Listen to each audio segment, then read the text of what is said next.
Happy holidays, everyone! You know, just because it's the holidays, there's still plenty of spooks to be had. Horror all year round, at least in this house, so if you're looking for an eclectic batch of holiday horror, you have come to the right place. I did do a top 10 holiday horror list a few years back. Actually, the first year I started the channel, way back in 2015, feels like it was about 10 million years ago, but since then I've found a few others, and there's been many new releases in the years since my last list. So this will be a whole new list with one caveat, as you'll see. Now here's a quick roundup of the titles from last time. Christmas Horror Story, Jack Frost, Christmas Evil, Black Christmas, Saint, Elves, Rare Exports, Silent Night, Gremlins, Silent Night, Deadly Night, and Don't Open Till Christmas. Now let's kick off our new collection of holiday horror. Better Watch Out could best be described as a more horror-centric version of Home Alone. It's the same basic setup with a couple of kids who must defend themselves from unwelcome intruders. It is funny more than scary, but does have some gruesome gore moments, and it is a lot more clever than it might appear initially, as there are several quite surprising twists that unfold. In particular when it comes to our young protagonist, and much of the movie's ultimate strength lies in the increasing complexity of a character. You want something seriously messed up? Inside is an extremely violent and nerve-wracking French film, part of this so-called new wave of extremity. It's probably the best of the bunch that I've seen, adding a very tangible emotional component that makes all the death and gore a lot more impactful, especially as our protagonist is heavily pregnant. Leads to some very tense moments. This is by far the darkest and most disturbing of the bunch on this list, but that is kind of the whole point of what makes this one so memorable. Not a Christmas cheer situation. There's been countless adaptations of A Christmas Carol over the years, but if there's one I rewatch the most, it's definitely the somewhat modern adaptation Scrooged, starring the incomparable Bill Murray. Naturally, with him as our new Scrooge, reimagined as a callous TV exec,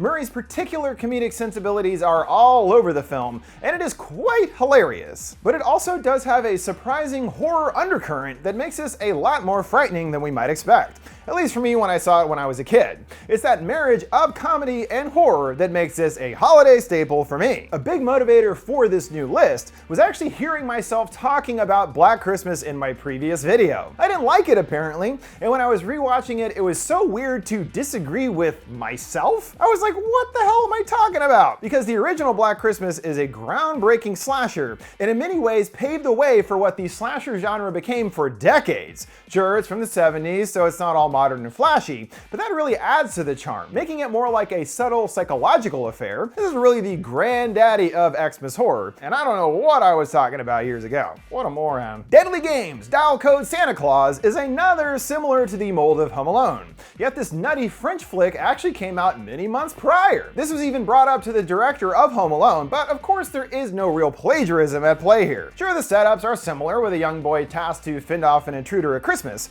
but this is played much more for scares than Home Alone. Here it is a wrong Santa Claus turned murderess that is after the son of the lady that got him fired. Perhaps most notably, the difference with this kid and Kevin McAllister could not be greater. First of all, that hair, dude! And he's literally introduced pumping iron and putting on war paint and tactical vests. This dude was born for war. So when the unruly Claus shows up to cause trouble, this kid is more than ready to take him down. Kevin, you would not stand a chance against this kid. Sorry. In the dark and dreary The Lodge, a new stepmom winds up holed up with her husband's kid in a remote lodge for the holidays. Suffice to say, things don't exactly go swimmingly as a blizzard rolls in, and we begin to unspool Grace's troubled, mysterious history, summoning the many specters of her past. The isolation really adds a lot to the cold and wintry feeling here, which continuously ramps up as things grow more bizarre and otherworldly, with them appearing trapped in a kind of purgatory.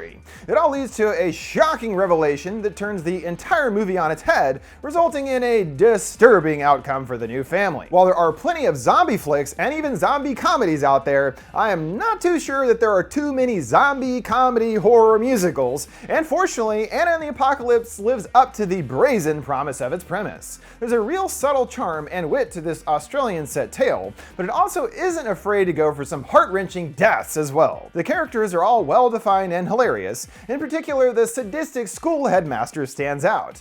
Luckily, the songs are mostly bangers too, even if the choreography and scale is slightly let down by its obviously low budget. Regardless, this is one to put a smile on your face and get your toe tapping. You know I gotta put some extra obscure, weird cult shit on here, and Bloodbeat certainly fits that bill. It's extremely low budget and aimless, but somehow manages to still be watchable. It's an experience wholly its own. Unfortunately, it does not live up to the promise of its killer poster. I mean, look at that thing. It didn't quite get there, boys. The plot of this one is ridiculous enough to be amusing itself, where a young woman accompanies her boyfriend to his rural farm in Wisconsin for Christmas, where the spirit of a Japanese samurai begins wreaking havoc upon them. And that's really only the beginning of the madness on display here. This is definitely one to experience at least once. Dead End is also a clearly low budget affair, with most of the action taking place on a dark stretch of highway, but it certainly makes the most of what it has. While it's admittedly not the best movie ever or anything, feeling especially of its time, 2003, it's a nice little thriller that keeps things intriguing throughout thanks to the mystery around the family situation. It's also helped tremendously by the always reliable Ray Wise and Lin Shaye, who both get the opportunity to do their respective things. I also found the family's constantly bickering dynamic to be pretty realistic and amusing.